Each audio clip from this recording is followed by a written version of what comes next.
back for some more regrets for you today. Yes, that's right. Candy has even more regrets. Who'd have thought it? Today we're going to be tackling my top 5 latex regrets. So let's get into it.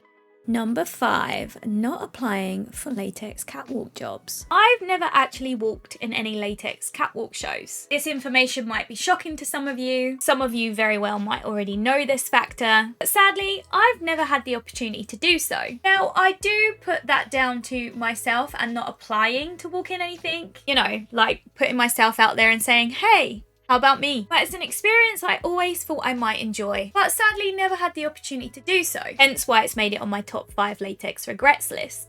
Number 4, not collaborating enough with other latex models. Just gonna put it out there. I kind of wish I had collaborated with more latex models. And I mean, they don't specifically have to do latex modeling, but I wish I had more duo shoot latex in my portfolio. Mainly because I feel like double latex is awesome. And I've had a couple of previous experiences in my career that has proved this. I just feel like I've missed the opportunity to collaborate with a lot of other awesome models. Again though, I think this boils down to the fact that I'd been burnt previously. And I'm not talking physically burnt, I'm talking about being let down by other people in the past. So I feel like it's kind of stopped me reaching out, which really is quite sad. And maybe future Candy can change this for me, because I feel like it would be so very awesome to collaborate with other latex models in the future. Whether that be in video form, images, or even a podcast. It would just be so awesome to work with other like-minded people.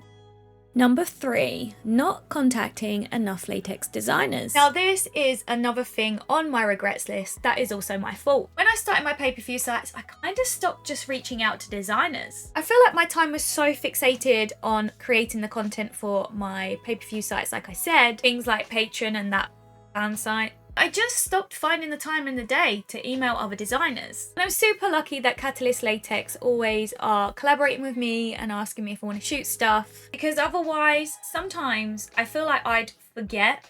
And it's so sad because there's so many incredible designers out there. Designers that are just starting out, designers that have been in the game for years. There's just so many awesome designers out there, and I feel like I have really done myself a disservice by not putting myself out there and saying, hi, hello, I'm Candy, I can do all these things. That's why I'm grateful that at least Catalyst Latex keep me on my toes, because I'm really bad at just being in my own world. I don't mean to be, I'm just constantly on side quest missions.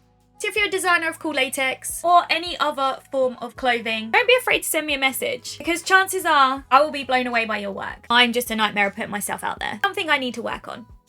Number 2, not shooting enough latex content. Now this one is an interesting regret, but there's a studio in London that I've always really wanted to shoot at, and it's called Murder Mile. Sounds inviting, right?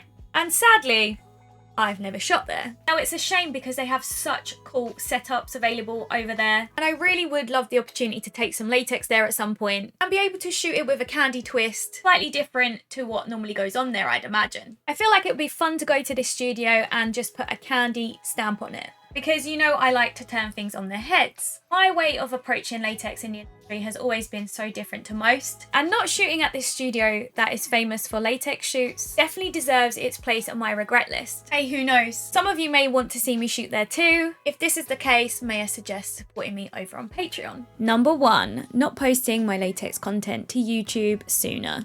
Okay, now this is quite a funny one. My biggest regret when it comes to latex is not posting my latex videos to YouTube sooner. Did you see it coming? The response when it comes to my latex content here is actually mind-blowing. Like, this video's out here on 62k views. What in the world?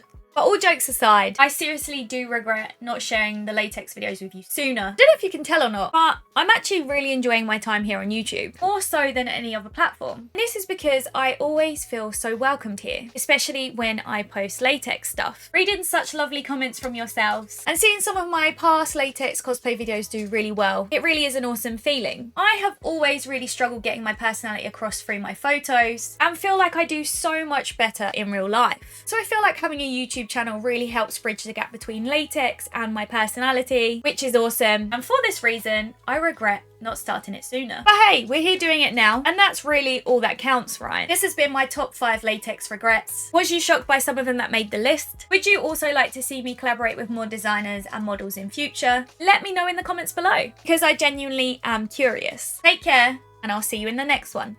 Rocket cuddle time.